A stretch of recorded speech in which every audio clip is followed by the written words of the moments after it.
Yes, guys, I'm Si. Welcome to Cardiff City World. Welcome back to the channel and welcome to the breakdown. It is Sunday, bit of a late night live. I've literally just got in the door, been driving since about 9 o'clock this morning. It's been a long day, but I'm a little bit out of the loop. Not too much. I've caught up a little bit in the last 10 minutes or so. Excuse me, but there is lots and lots to discuss. So please share the show, all that good stuff.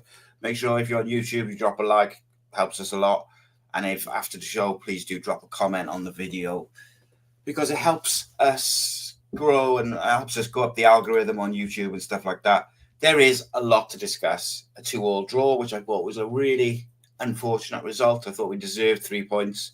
It was much improved and it looked much more like the start of Rhys's reign in terms of the pressing, the shape, the setup out of possession, the way we went about business. Unfortunately, punished for switching off for the first goal, and then obviously a bizarre penalty at the end as well. And then today we've had rumours of Steve Cooper wants the Cardiff City job, but he doesn't know if it'll be accepted. I mean, ultimately, I think it comes down to most fans, I think, are all right with Cooper. It's who he brings with him is probably more of the issue. And then, of course, we've had the letter from the Fab, which is really interesting because the reason I was late is because I've just had a message from someone else about something else, but which might be coming soon. Sooner than was probably planned, I think. But we'll leave that for now because I wouldn't want to jinx it. But yeah, I think what we'll do, we'll start with the game and then we'll work our way through. I thought there's so much positives from the game, and to be honest with you, the last few weeks have been quite negative, been quite poor performance-wise. So let's talk about some positives. Let's talk about some positives for a change. First and foremost, I thought well done to Omar Rhys for some of the decisions he's made. I thought most people probably thought when Matty was on the starting, it was a bit like, oh, and then same with I thought it was right to drop Ruben. I thought Ruben hadn't been at his best the last couple of games. I do think there was part of the reason was we weren't getting him the ball, but I also think he hadn't been at his best. He'd been a little bit sloppy on the ball and stuff like that. But I thought he came on. I thought he made a difference. I thought he looked like someone who was motivated. And sometimes, even subconsciously, when you know you're going to start every week, you can become a bit a bit lax or whatever, not intentionally. It's just we're all human beings. And on that note, I saw Matty had kind of posted something on social media after the game. I saw that he cupped his ears to the fans, and it's all a bit like, I get both sides of it. Like, I saw some people chipping at him on it in reply to his post on social media saying, you haven't been very good, blah, blah, blah. He pointed out that they are human beings. And for me, and this is why I always try and keep anything which I say on the podcast, and I try to say this to all the boys and girls on the channel and stuff, is give your opinion, analyse it, talk about football, but we're not like one of these channels who's going to pick on individuals and call them names and this, that, and the other. That's not what we're about. And that's not what we're about as a channel. That's not what we're about as people either. Like, we're here to talk about Cardiff City and the football and some of the stuff which goes with it. But ultimately, when we're talking about the games, and I do say this a lot when talking about individuals, it's not permanent. It's not personal. We're talking purely about the football. So with Matty, I think there's two sides of it. Yeah, he's a human being, and I'm sure he's had loads of abuse on social media. I've got no doubts about it. I'm sure he's heard stuff said from a stand. But I do think since he's come to Cardiff City, there has been periods and there has been games where it hasn't been good enough. And I don't necessarily mean always the quality of the play. Sometimes the body language and the attitude. However, I would say most of the time, 9 times out of 10, maybe 80% of the time, I don't know, like a high percentage of the time, Matty is someone who looks like he cares. He does work hard, even if the quality hasn't always been there. He does work hard, and he does look like someone who wants to give it. I remember in the South Wales derby at their place last year when we were absolutely dire. and he nearly got sent off. But it was because he was frustrated and he cared, and he was putting himself about, and he was chirping at the ref because he cared. And I think the other side of that is you do, like, by saying something yesterday and by cupping his ears, you kind of make yourself more of a target. But for me, he's got to go and just focus on his football and prove that he can get back to the level he was at before he came to Cardiff. Because I said many times, when he came to Cardiff, I was excited because he always seemed to score against us, and he had a very, very good championship record. His link-up play and his strength, he's really good, like, of that sort of sense of it. He's always been his finishing. And even yesterday, like, you look at his stats. I'm going to just bring him up because I can't remember him off the top of my head. But, like, he had, I think he won a lot of his duels. You think he only gave a ball away like 10 times in the whole game. He had some good dribbles, some good this. But he's obviously got the goal, good finish. But he missed another chance like not long after that, I think. The free kick, like, he got to work on that finishing. But overall, I thought it was much improved in performance from him. And if he can pull off that level of performance week in, week out, I don't think anyone's going to question him and no one's going to give him any grief. But I also think arguing with fans on social media is not going to do you any favours, both from stopping people giving him grief, but also, like, for him as well as a guy and a human being, it's just going to stress you out if you restart reading the comments. There's a reason why I don't always read the comments, because you can have 10 positive comments and then one person tells you you're shit, and that's the one that plays on your mind. It's the way of life, isn't it?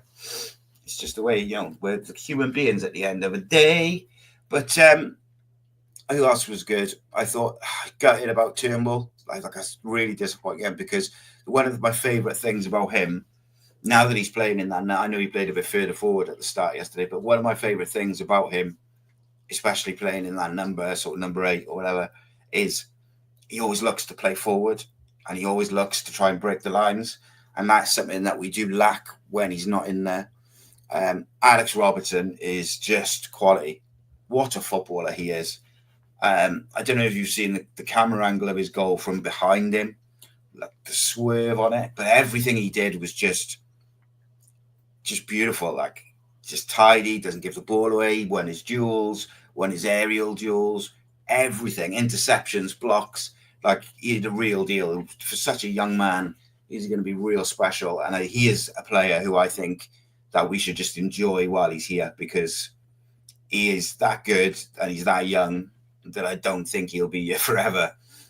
Jamie just saying the away end was cracking. Credit to the 800 or 1,800 of the Cardiff fans who travelled. Absolutely, mate.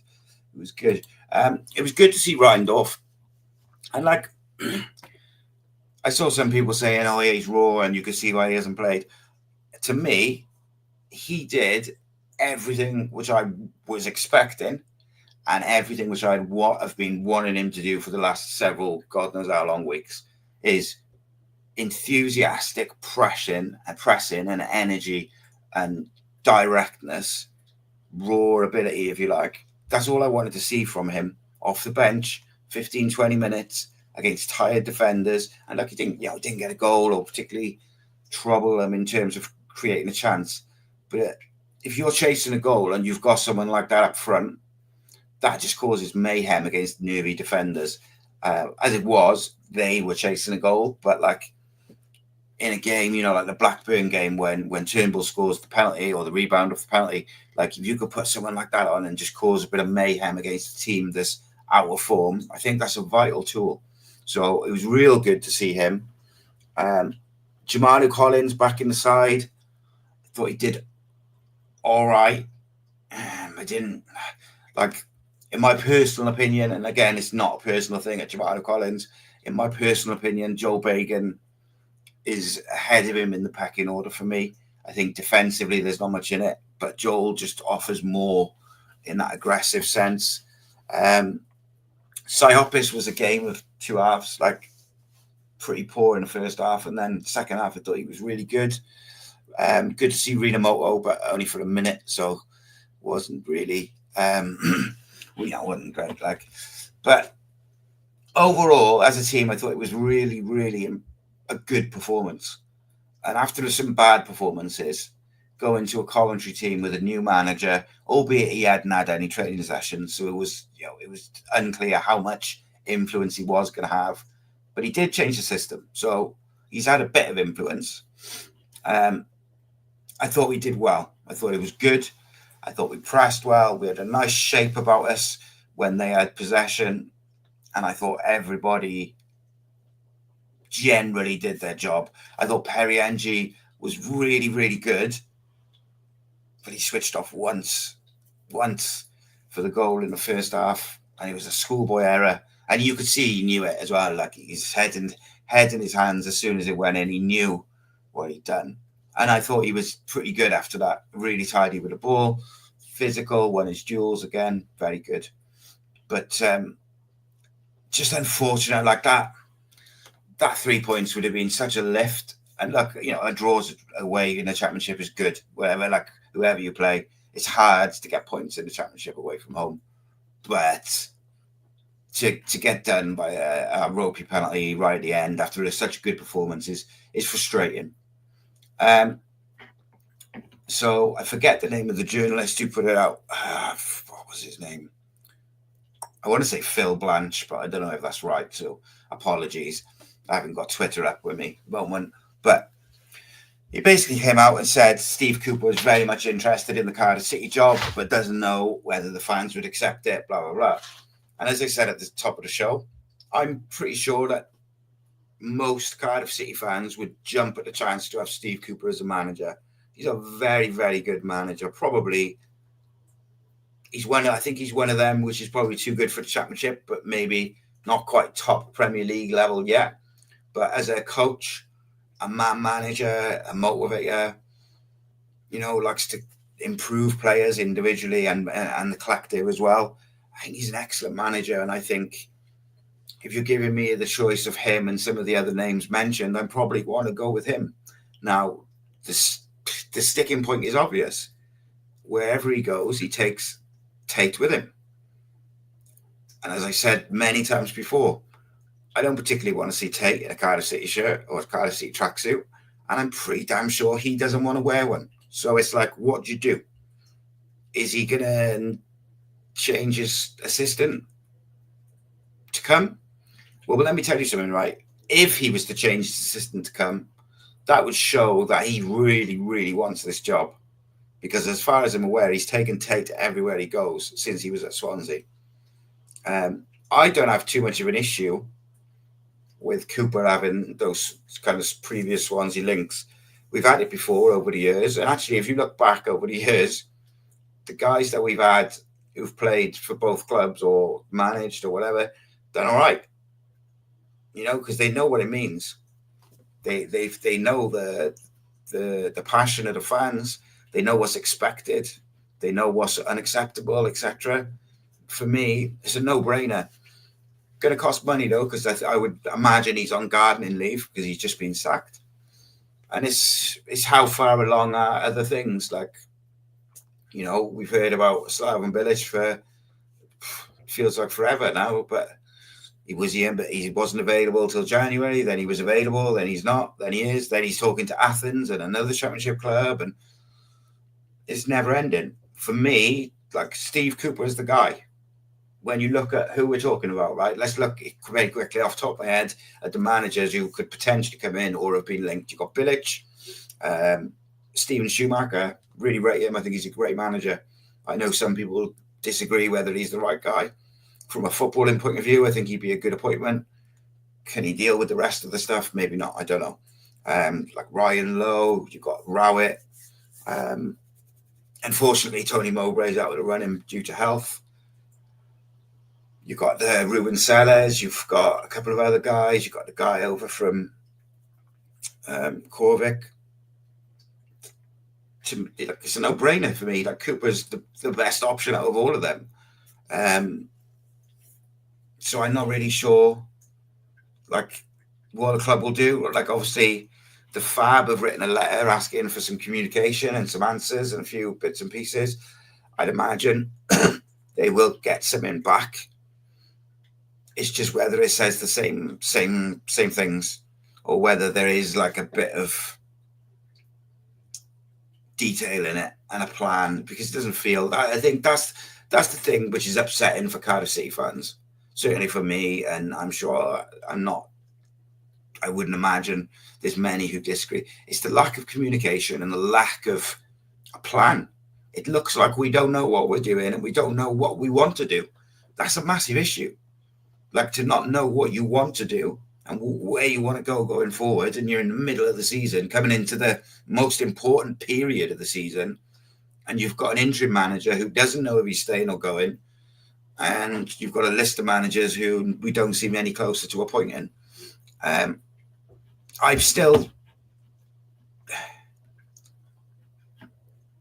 not like completely against giving Rhys the job till the end of the season and then planning for the future from there. But you've got to give him support, and you've got to give him some coaches. Like, he's going with the 23 staff pretty much as it is, and Tom Ramsalt. Like, you've got to give him something. You've got to either give him an experienced guy with him and a couple of coaches, or you've got to give him someone special tactically and a couple of coaches. But you've got to give him something. You've got to give him support. It's his first proper managerial job, and I think he's doing a pretty flipping good job under the pressure and the circumstances that he finds himself in. Right. Let's see what you guys are saying anyway. Evan says, whatever happens, I hope this summer the court case is settled, TAN sells, so that the future owners will run the club how a football club should be run, and back the manager with actual staff. Yeah. So sorry, I'm really struggling, losing my voice at the moment. That's massive for me. Like, whether I want the owner to go, I've never made a secret of that. But ultimately, whoever the owner is, I want to see somebody or a group of people who are in charge of football operations. And I'm also of belief that until that happens, long term, nothing will change, and we'll kind of just keep repeating the same cycle. Holton says, Cooper time. Rhys says, I hope so too, Evan, but will it actually happen? Little faith. Imagine it lasting another decade like this. Yeah, it's problematic, isn't it? But then I kind of not based on anything other than probably emotion and wanting it to happen, that when that court case is settled, then he'll sell up. But then you've also got to have someone to buy as well. Like, that's the other issue. But Cardiff is like ready-made, like for someone to come in, like someone who's rich, like, you know, come in. They've got the facilities, the city, the capital of Wales, the infrastructure in the city, the stadium, the academy, like everything is in place for someone to come and go, whoop, there we go. If we can get rid of the debt within the sale, get the right things in place off the pitch, it's all there ready to push on and become a powerhouse, like, and become an established Premier League club. But it's, will someone do it who's got the money and the backing and the love to do it, or the vision to do it? You don't have to love the club. I just have the vision as a businessman to take it where it should be. Lou says, I'm all for Cooper, just don't want Tate anywhere near the club. I feel that big time. Evening side, hope you're well. Steve says, I thought we looked much better yesterday. Good to see freshen the team up. Yeah, it was needed, mate. Absolutely needed. Paul says, much better, let down by the officials. Bit silly from Maytag, but on to the next one. Yeah, everyone's human, mate, isn't he? Like, you know, he obviously was feeling it and felt like he needed to make a statement, but got to just move on, and he's got to keep those performances. Like, he's got to keep the performance level at that now, like, because that's what he's lacked, is consistency. Steve says, Ryan Force, look okay. When he came on, looked lively. Yeah, I thought he was decent, mate. I thought he did everything which I was expecting and wanted him to do. Rhys says Cooper is on gardening leave, Premier League wage for 3 years, going to be cost millions to be able to get him here, and has either had to take his contract or pay compo, but we can't afford that. Yeah, we seem to find money when we want it, mate. That's the interesting thing, isn't it? Jonathan says, don't mind Cooper, but I never ever want to see Alan taking a dugout in a Cardiff dugout. Do you know what? Right? As much as I really don't want him. I hate him. He's one of those players who I apps him and Trundle. Oh my god, I can't stand him. But you know what? Right? Just because I had loads of texts today when I got back from driving, and I just had hundreds of texts, and some of them were from my mates who are Swansea fans, and they were like, honestly, it would destroy them to see him in a Cardiff tracksuit.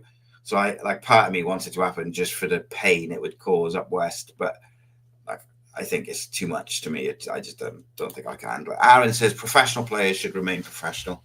Yeah, you can't argue with that, mate. Get paid a lot of money.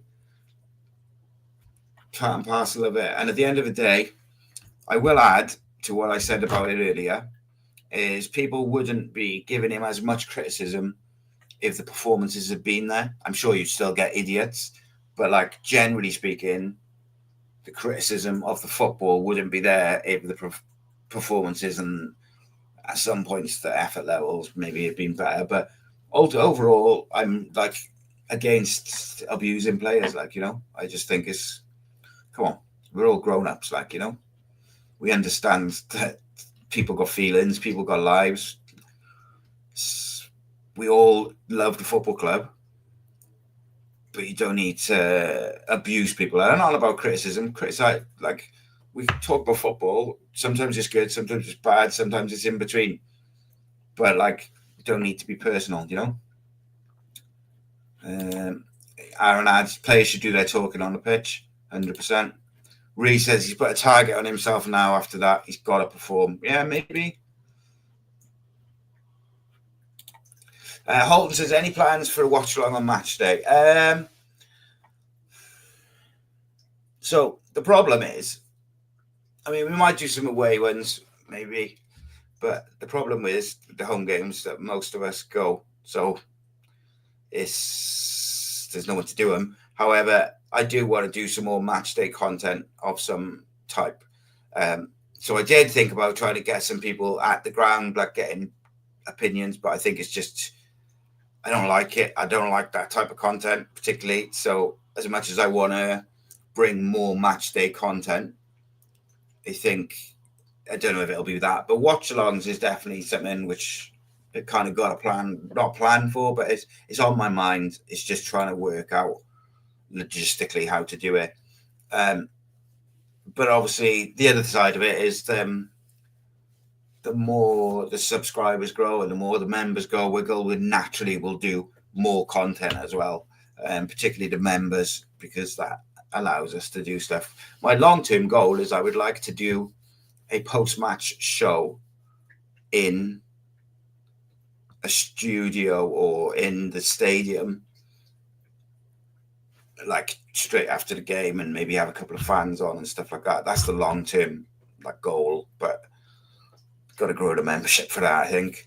But then there's lots of things we got little plans for and stuff. But watch alongs is definitely something. I'm sure we could find some people who live abroad, maybe, who are unable to go for whatever reasons. I don't always go because of my health, so I don't go week in, week out. So I go to try and go as much as I can. So maybe it's definitely something. I'm sure my missus will be thrilled, but she loves it. Jonathan says, I'm still pro reset, though personally I think we have seen some of the best football since Dave Jones and him, and I think experienced staff can help him get the best out of the group. Yeah, it's difficult to disagree with that, mate. I think it's 50-50, man. If you look, he had 10 games now? If you look at the games, I would say 5 have been good and 5 have been bad, roughly. It's been about 50 because we've had that period up to yesterday where it wasn't great. But I thought he did the right things yesterday, freshening up, and I thought it was a big call to drop Ruben, and I thought it was the right call. as much as a fan I am of Ruben, it was the right call at the right time, and I think that's good. That's a good sign that he can make those big decisions. Obviously, brought Reindorf in after he dropped Kanga on Wednesday, but didn't bring Reindorf on. And this week he brought him on. I think that's a good sign. And hopefully that will continue now. Lou says, best thing Matey can do to prove himself is go on a little run and prove us wrong. Yeah, 100%. And I think that's what I want to see. I would love to be eating humble pie and say I was wrong about Matey because he's just gone and scored 10 on the bounce or something and he's on fire. Like, I would love it. Love to be wrong. Jonathan says, Matey's the right player, the wrong time. Under Warnock, he would have been a different animal, but we don't want to play that way anymore. Yeah, look, as I said, mate, when he plays through the middle, particularly his link-up play, and he's quite quick for the size of him, but his link-up play is really good. It's just when he gets those chances, he doesn't seem like he's ever going to be clinical again, but he did used to be quite clinical. I don't know. Rhys says it's risk-free financially to stick with Rhys, but then I think it's a bad decision to stick with Rhys if we don't give him support. Like if they just say, well, you can have it to the end of the season, but it's as it is now, I think that's such a big risk, like such a big risk, because tactically he doesn't have the experience to manage certain situations and in-game, and like he's learning on the job. So he needs someone with him who is tactically like spot on, a genius or experience, one or the other, like, you know. Jeff says, will you, Jonathan? Rhys needs help with more coaching staff. He's done wonders considering. Yeah, I agree. He's been good. Rhys says, think Turnbull in an 8 brings the best out of Robertson. Playing Turnbull as a 10, I think, stifles him a bit. Yeah, mate, I've said that since January, and people were disagreeing with me and saying, no, he's better as a 10. He is a really good number 8. And I think him and Robertson, the majority of the time, is the best partnership we have. I think sometimes you need a Renamoto or a Siopis alongside him. And then every now and again, you might need a Rawls in there if you want to control it a bit more. But I think Rawls can be really effective off the bench for certain games once we start getting going. But I still think Rawls has got plenty to offer as a squad player. And again, like people who are abusing him, like on social media, I see some idiots, man. And it's like, what are you doing? Like, he's never put a foot. He's always conducted himself as a professional. He loves the club. He's been there for years. He's the club captain. Always gives 100%. He might not be as good as he was, but age gets us all, man. Jonathan says Brian Barry Murphy and some experienced coaches coming in with Rhys to help him develop as a manager, take some of the strain off him. We could do brilliantly. Yeah, I 100% agree with that. And not just because of the tactical nous that Brian Barry Murphy and other coaches would bring. It's different voices to bounce ideas off. But also, if you look at Rhys in the first couple of games and you look at him now, he looks stressed. So let's take the pressure off him a little bit so he can do what he's good at, which is motivating the players and getting them relaxed and playing attacking football. It seems like a no-brainer, doesn't it? But then if you had someone who's thinking of that sort of football side of things at the head of a football operations, director of football, whatever you want to call them, if you had someone like that or a team of that, that's what they're going to be thinking of. Bizarre, isn't it? Rhys says, I also think Yak has lost a yard of pace. He always tries to knock it past players, but doesn't often get to the ball. Like he's not used to being slow as he is now, possibly. Maybe, mate, like I just said regarding Rawls, mate, age gets us all. But I think at his best, I think Matey's got a lot to offer. At his best, he's got something to offer. But we haven't seen a lot of his best, unfortunately. But we haven't seen a lot of the best of many of the players over the last 12 to 18 months. So it's not just him. But, yeah. Rhys said, I've been saying for a while, Ruben is too easy to defend against lately. Sticks to that right-hand side. And yesterday he drifted to the left, found a bit of pocket of space and got an assist for Robertson's goal. Yeah, did you notice with Ruben as well? particularly late on in the second half, he played more like a number 8. He was like on the left-hand side of a 3 almost, but he was box to box. He was back in the area, helping out the left back. I was impressed with his work rate. And I know some people within the Welsh camp think that long-term he's more of a number 8, like a box to box. And I had never really seen that from him. And then I was watching that second half yesterday, and I was like, maybe. And I actually think if we played a 3-4-3, like more of an old school 4-3-3, like an old school one, where you've got the 4 defenders, you've got 1 sitter, and then 2 number 8s, and then 2 wingers and a striker. I actually think that could suit the players we've got, because then you could drop a Renamo or a Siopis, maybe a Rawls in some games as a sitter, and have Turnbull and Robertson, have Ruben and Robertson, like whoever, but like that could work quite well. But it's having different shapes, different plans, different ideas, different formations. You need the experience and the tactical nous to do it, and the bravery to do it as well. Paul says, I'd like them to sort out pre-season earlier. I'd like more focus on fitness and look at problems that's causing these injuries. Hamstring injuries, mate, it's just constant. And then the injuries take ages to get back. Yeah, it's frustrating, mate. But I thought our pre-season was dire this year.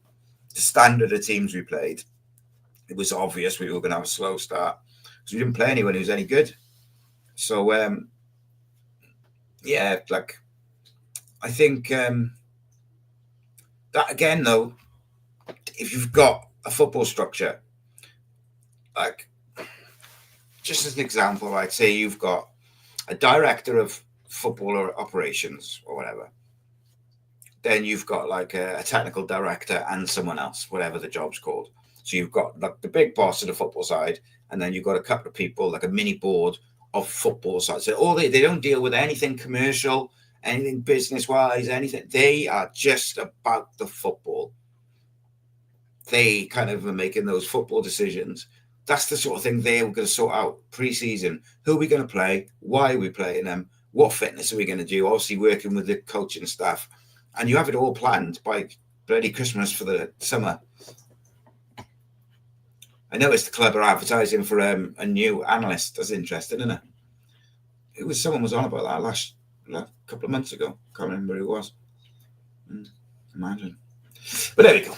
Let's see who's next. Let's see what else people are saying. Paul says, I'd like them to sort of know you just said that one. Brendan says, Reindorf will get his goal soon. 100% he will, because he causes mayhem. His pressing is sublime, and that's exactly what you want from a forward who comes on in 15-20 minutes to go, is just cause a bit of chaos and press. And I thought the players around him responded to his pressing. It was Ruben, I think it was O'Dowda down that left hand side. They were all Phil Blanche, that's who it was. They were all like pushing and pressing with, like, he gave them a second wind. And that happened last year against Southampton when all the youngsters came on with Conte and Giles and that. All the boys who'd been on from earlier in the game who were starting to tire, they were infused by the young players coming in, and it helped them having the legs. And I thought Reindorf did a real good job. I don't know if people just thought he was going to come on and like just beat 3 men and bang it in the top corner or something. And I was like, no, he did what he was supposed to. He did what I expected, and I thought he did it well. Dan says, enjoyed seeing JC again. He made some errors, but he hasn't really played for a few months. Still great in the 1v1 and recovery tackle defender. Yeah, he's decent, mate. I just think Bagan at this point is ahead of him, probably through match rhythm and match fitness. Steve says, Steve Cooper for me. Get him while we still can. It's the money, mate, I think. Rhys says he walked from Swansea because he wasn't backed by the board. He'll get even less backing by our board. So surprised, and besides, he wouldn't be able to pay up his contract from Leicester. I don't know, mate. I don't know enough about like the contract situation to say, but it makes sense that he'd be on gardening leave or whatever. And then it's whether we can find the money and if he'd want to do it, and is he glued to Tate? But we'll see, won't we? I guess. Sure, we'll find out one way or the other soon enough. Jonathan says Swansea fans didn't take to Cooper either, down to playing styles as well. Club not backing him, but it wasn't a low budget. They literally didn't want to sign anyone. Phil Jones says the thing with Cooper is he has many contacts in the game. That must be a good thing for the club because we have only signed 1 or 2 decent players. Most have been pants. Thought we'd done better this summer. Like Robertson's a quality player. I think El Ghazi can still come good. It just got to get him fit, James says the hierarchy's a mess. So frustrating, isn't it just? Lou says Lampard was full of praise for Rhys yesterday. Yeah, Rhys has done a wicked job considering everything. Like when you weigh it all up and you look at it all as a whole, done an incredible job. We all, game to game are going to analyse it and talk about individuals and teams and tactics and the rest of it. But when you look at the job that he's done, it's pretty bloody sensational, really. And that's why I do think, part of me does think he deserves it till the end of the year. Sorry, I'm just trying to soothe my throat a bit. I just give him, if you're going to give it to him till the end of the year, we've got to back him, with some support, Lewis says, loves Reindorf, coming on at the right goal. The way fans were right behind him, and I haven't seen defenders retreat like that in quite a few years. And that's the thing, mate, right? You think of that. I know I used the Blackburn game as an example earlier, but you think of that when tired defenders, the last thing they want is some massive, fast guy just coming, smashing towards them, not giving them a second. That's the last thing they want. They want you to be stepping off a bit because you're tired. I think it's massive. Matthew says, I think Rhys David Evans needs to do his coaching badge, start a GoFundMe to get him on his way. Jonathan says, Mike Ashley still wants another club. I'd rather him. No, mate. No. And I absolutely despise what our club is owned by. But I am telling you now, Mike Ashley would be the death of Cardiff City. Awful owner, awful bloke, and would rinse us dry and then put us into administration. Probably quickly as well. But I agree with that. Tan makes constant mistakes and then covers it with loans, creating more debt. It's a never-ending story because he won't learn from his mistakes. He won't learn from his mistakes, and he won't listen to the people who he's employed as his board to tell him or advise him on what they think he should do. He didn't listen to him. So what are you going to do? Rhys says, I agree with Matthew's comment. I don't know this person, but his comment makes sense. Get me my coaching badges and some crack. No, I'll give it a crack. Sorry. Strange. Rhys can start his under-7s journey tomorrow. Yeah, we're going to get a tactics board, mate. Don't you worry about that. Lou, it scares me that Russell Martin will try and take Ruben in January. I think there's more chance of Russell Martin being the Cardiff City manager, to be quite honest, because I think he's going to get sacked soon. El Raccacinatino, Reading's 10-point deduction. I think Cardiff will avoid the drop from fortunate circumstances because some of the teams around us are sinking worse than us. Opinions on Rob Edwards if he leaves Luton? Rob Edwards is not for me, but I think he's better than some of the other options.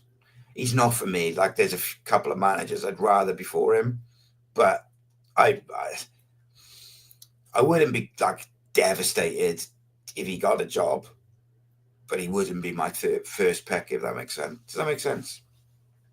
Hope it makes sense. Trying to make sense, isn't it?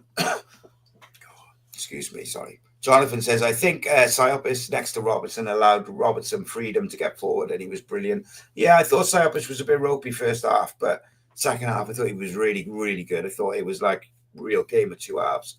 I think Siopis got a massive part to play in this team. to get the best out of your Robertsons and your Turnbulls and your Colwells. And like if Turnbull's out now, I wouldn't be against Siopis as a real setter, and then Ruben and Robertson is like 2 number 8s. Think that could work. Like nice shape, because then you can just fall back into our possession into like a 4-5-1 with the wingers dropping in, and he makes you solid all across, and then you can press in a 4-4-2. Tidy but. Jeff says those 2 chances that Matty had were both very difficult. He did well to react to get one of them. His first chance was only just off target. Would have been a hell of a finish. No, there was one I thought he really should have hit the target. I got to be fair, but I thought he did well with the goal. The free kick, I didn't like that. It seemed from the one camera angle like he was arguing with, I think it was Perry NG about the free kick. I don't like that. Like ultimately, Perry NG is the free kick taker from that area, and he's proven to have scored from it. Like I don't like changing that during the game, you know. As far as I'm aware, the free kicks are Ruben or Perry NG, as far as I'm aware. But he obviously was feeling good and he fancied it, but it wasn't a great free kick, was it? And Paul says prime position for NG to take a free kick. Rhys says, if I earned footballer money, I'd take the criticism on the chin if I was playing poorly. But there's a line, obviously. Football criticism is always tolerable. Abuse is straight up wrong. Yeah, I don't really get it. Like, give your opinion without being a prick, innit? Like, not you, but like whoever. Like, you can give your opinion. You can say player X is terrible today. He did nothing right. You don't need to like step over that line. Like, we're all fans. We're just talking football, innit? We all want the same thing. And I'd imagine he wants the same thing too. Rhys also says, yeah, what's with our free kicks and corners seems to be whoever fancies it on the day gets it. Yeah, it's a bit of a weird one. Frustratingly, Turnbull in a Celtic shirt, set pieces were sensational, and we haven't really been able to see that yet. Like 1 or 2, but hoping that he can find that rhythm with it and get on him and actually take him. Jonathan says, NG and Colwell could have had a pop with that free kick. I told my mate I'd be scared in Rosette as soon as I saw him taking it. Yeah, all right, it is what it is, isn't it? He obviously felt good and fancied it. Rhys says, who have we got in the squad? Who have we seen score a free kick in the squad? NG's had a couple in his time. I think Ruben scored one in a while back. Robertson could probably hit him. I'm sure there's a couple of in there.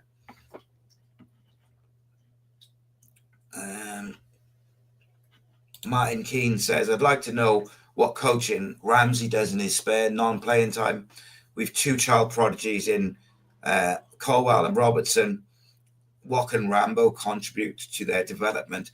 As far as I know, mate, he's not like heavy. I don't know if he's heavily involved, but he's involved within it. He's there all the time. So I think he is involved somewhat. Now, whether it's on a daily basis, I couldn't tell you, but you know, he's working to be fit himself as well. But I agree with you, mate. It's like one of you, you know, on his best day in his prime, he's one of Europe's elite midfielders. You can't learn from him and the Welsh captain, and who are you going to learn off in it? Aaron says, maybe our fan base will get some answers for Christmas. It's only taken 90 days so far. Well, you never know what Santa will bring you, mate. But I wouldn't bet your house on it either. Yeah, Colwell scored a free kick against Forest, I think, or QPR, maybe. Don't know. Fact Steve says, it says in the press release, Cooper will receive a £10 million payoff from Leicester. Jesus. Yeah. As much as Cardiff sometimes can find a couple of mil, not sure we'll find 10. But you never know, do you? You never know what that entails. And if that's just a 10 million payoff, but if he takes another job, it's his, or if he takes a job, he only gets a portion of it, or he doesn't get any of it. It's an odd one, isn't it? Jeff says, devil's advocate, though. What if Tate is the real tactician behind Cooper? Oh, Jesus. Jesus. Jonathan says, how's Mate getting in ahead of Willock, though? Willock looks so good at QPR, hardly gets a look in. I saw someone post on social media that Willock is to Rhys what Ruben was to Bullet, and he just doesn't fancy him. I don't know, mate. I agree with you. At QPR, he always looks so good. They were disappointed he left, and he just hasn't been able to really get a run of starts and play. And when he has played, he hasn't quite looked. I don't think he's a left winger. I think he's more of a 10. And I was a bit surprised that when he dropped Ruben yesterday, he didn't go with Willock in the 10. Because I don't really like Turnbull in a 10, to be honest. But sorry, reading it and not telling you guys. Rhys says, where's the bloody Christmas tree? Bah, humbug. I'll get a blue Christmas tree. When the club communicates with us, I'll get a blue Christmas tree. Rhys says, do you know if anyone from the club watches these pods and reports back at it? Yeah. Yeah, they do. I know they do. I know a couple of the players watch it as well. His words. Got it, winner. But look, like, go back to it all right. But let's go back all the back to the start of the game because my voice is proper going. It was a much improved performance. The players still look, I think, behind Rhys. I thought their body language and the whole team was way better yesterday. Trying to think, I don't think there was anyone who was bad yesterday. I thought everyone was at it and everyone gave 100%. Was there a couple which maybe weren't as good as the others? Yeah, there was, but they weren't bad. I do wonder what Will Fish is thinking. Like, he's come in to join his mate Robertson, yeah, and like, he just haven't got a look in. It's bizarre. Like, he could have played for the 21s in that semi-final yesterday. Atete's injured again. What is going on with these injuries at this club? Don't understand it at all. I'm going to try and get a player ratings video out tomorrow. I'm on the radio in the morning, so I don't know if I'll have time. I will try to do it. Cardiff City phone-ins on tomorrow night. I'm on someone else's podcast later in this week, looking at the next Saturday's game. The boys will be back on Wednesday. Tuesday, what should we put out on Tuesday? Maybe we'll put out the question of Cardiff City episode, Team Abandonato versus Team Terry Phillips. Which one reigns supreme? Who knows the most out of Cardiff City between two journalists who've covered the club for 30 years apiece? It was interesting. I'm also in talks with someone, like an internet radio station, which is based in Wales, about doing a potential phone-in, like a proper old-school phone-in. What do you guys think of that? Would you be up for that? Would you be interested? Would you phone up?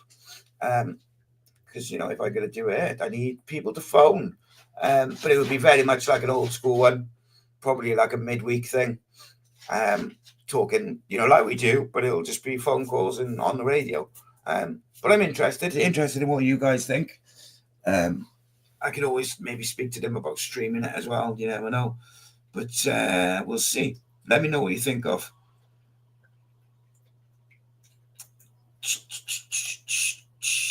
Fact Steve says, I'll phone you, mate. Rhys says, old school phone in. You need your own old school phone in. You'll need a panel. Angel, Boyle, and Evans. Who are they? But look, it is what it is. I think there's been a lot of improvements. That's an interesting one. What does Jonathan say there? The players and the ex-players are just as baffled as the rest of us about the board decisions. Look at Sean Morrison's reaction to the red seats, for instance. The red seats is just a fucking... I can't even get into that, mate, honestly. That'll proper stress my head. Big time. So yeah, there's some stuff going on. We got loads of stuff coming up into Christmas. From about mid-December, we've got like a proper countdown to Christmas video, and it's every day different thing, and it's proper cool. It features everyone off the channel, plus like some other people, ex-players and stuff, and yeah, it's coming together. I've got a lot of editing to do, but it's coming together nicely. So that'll be coming up into Christmas. Like I said, I might be the question of Cardiff City thing on Tuesday. I don't know yet, because I might put it on Thursday, because I'm going to do a video on Steve Cooper, as well as going to do a video on Rhys as well. So there's lots of little things coming. Please make sure you're subscribed. Most of all, like, spread the word, tell all your City friends. And lastly, I'll ask one question. Do you prefer like these late night lives, like 9:30, 10 o'clock ones, and we just talk a bit of shit? Or do you prefer them like 7, 8 o'clock, normal time? And do you prefer a host who can actually speak and doesn't sound like he smoked about 50 fags today? Well, there we go. So, like, fact, Steve says, our phone. Paul says, didn't Steve Cooper's dad used to do an old school phone in via the radio? Yeah, I think he did, mate. Fact, Steve says, late night. Jeff says, love a phone in. Yeah, Coops did it. Yeah, he did it with Steve, didn't he? Yes, he did. Yeah, I'm sure we'll sort something out. They've asked me to do it, so why not? I'm a whore for talking. I just seem to like the sound of my own voice these days. But there we go. And I should, fingers crossed, there's some communication of some sort. Like, there's something coming, hopefully. I can't say for definite, but I am hopeful that someone who has been on my channels before will be returning in the near future. Maybe even this week. No, not this week at all, but I'm hoping. But we'll see, mate. We'll see. Fingers crossed is all I can say. Right, I'll give you 3 minutes to ask anything you want, and I'll answer it as honestly as I can before I go and drink some honey water, because I'm on the radio in the morning. They're not going to like me speaking like this. Paul says, doesn't matter what time the shows are. All the shows are good, and the good lads doing them. There you go. What a guy. Can't fault you. Rhys, 9:25. Jeff says, prefer late night. Well, I know the boys do it a bit later normally. I tend to do it about 8 o'clock, but I don't mind the late night. I tend to be a little bit more loose-lipped when it's late, because I'm like tired. And which players watch the shows? Mate, I can't tell you that. I can't tell you that for a reason, though. Because then you know who I'm friends with. No, I just know that people at the club watch it, because they've given me some feedback at certain times, usually quite positive, for articulating myself well. But there we go. No, mate. So Rhys just said there, I want to know which ones I shouldn't slate. At the end of the day, mate, right? It's no secret that I'm hoping to get people from the club on to discuss stuff, right? But I ain't gonna. I'm not going to water down what I do to get that access, because I don't think that anything which I say is out of order, in my opinion. Because all I give is an opinion. Sometimes it's based on fact and information. Sometimes it's just an opinion from what I see. But I'm never like rude. I never slag people off. I never call people names. I just speak about Cardiff City as a club, whether it's the football, the club, statistics, the analytic, whatever it may be, tactics. I just try and talk about it all, and I try to do it as fairly as possible. And the reason I do the show on a Sunday and not the Saturday night is because on a Saturday night I'm usually raging, and then it's all emotion. So I tend to do it 24 hours later so I can have a bit of time to simmer down and just relax. But I think that what I do and everyone else does on the channel is very, very fair. And we try to be fair to everybody, both individually, the club, the team, and we try to give both sides as well. So if we talk about the board and what we think they're doing wrong, we'll also talk about the other side of it. We try and give both sides of it.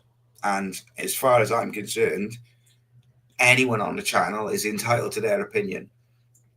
If they're out of order with it and they're like abusive or something, then the conversation will be had. But like anything else, no. And if that means, if me having an opinion means that I won't get access to an interview with someone or whatever, or have someone on a podcast, that's what happens. I'm not remotely interested in changing what we do to get that. Don't need it.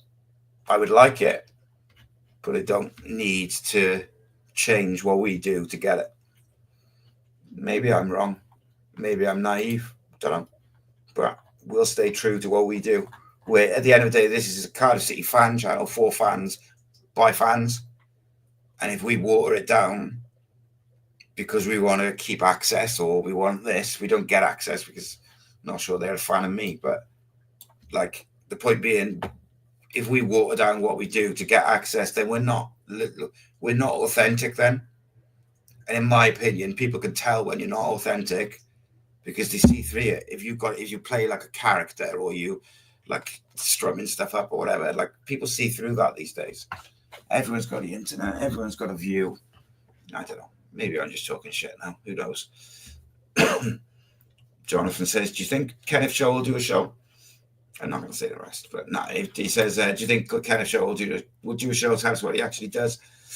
Oh, mate, I'm sure he does something. Not sure what, but I'm sure he does something. Evan says, would love to have a behind the scenes documentary like Welcome to Wrexham for Cardiff, but it might be classed as a horror thriller. Well, would you believe, mate? I've already suggested it to them. Nothing. Much like the 125-year celebration. Nothing.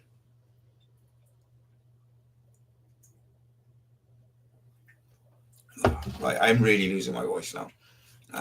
Rhys says, honestly, I think I'm fair in my views. The players who deserve a mention, I shout out Reno, Alnwick, Guzas, etc. But I'll call out players who I feel aren't putting a shift in. Exactly that, mate. And at the end of the day, mate, right? Honestly, if I thought like you were being abusive or out of order, I would have had to say something to you, innit? I'd say, like, come on, let's keep it this or keep it that. But I want authentic views. Rhys also says, I slate the board every episode and I refuse to, mate. I think we all do, don't we? Jonathan says, I just can't stand our board, can't tolerate the constant mistakes. They're killing the club. They need to change, especially as they feel they're doing everything right. All I would say, mate, right, is the Cardiff City board is a board in name only. They don't make any decisions. There's one man who makes the decisions. And if he doesn't take the advice of the board, if they suggest director of football, if they suggest a manager, it doesn't matter. They might be able to talk him around, but ultimately there's only one man who makes decisions. And that includes the chairman, that includes Kenneth Cho, that includes Steve Bordy, that includes everyone on the board. Then they don't make the decisions. So whilst I think that they do, the hierarchy at the football club absolutely deserves criticism for a whole host of things, ultimately the decision making isn't on them because they don't make it. They do those decisions. They're involved in the decision making process and they'll make suggestions, but only one person makes those decisions. And until he goes, there's probably not going to be a great deal of change. Maybe he'll surprise me and bring in like a football structure and suddenly we'll go from strength to strength. I don't really understand it because he wants his money back. The best way for him to get his money back is for the club to be successful on the pitch. Best way to be successful on the pitch is to have everything in place to do so. It's not like rocket science, I don't think. But equally, if you look at his casino businesses or his other businesses, he has, and in some cases has like handpicked some of the best people, like experts in their field from those fields to run his business. So why hasn't he done that in a football club, which is football, which is so different to any other business? And we haven't got someone who knows the football to do it. Mate, I'd love to. I have tried. I don't know how good. I'm not sure how good his English is and stuff, but I don't know if he'd do the same as what Mehmet did previously when I asked him, like, you know, do you want me to screen the questions? Do you want me to do this? The first time I asked him, like, the first time he came on, I said, do you want me to screen any questions? Do you want to do it live or pre-recorded?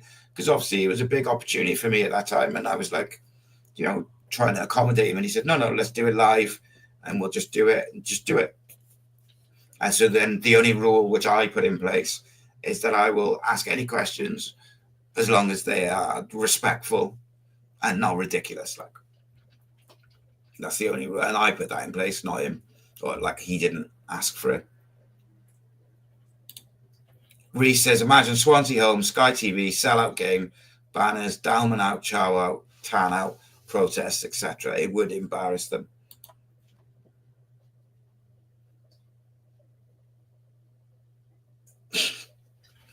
Right, I'm off ski.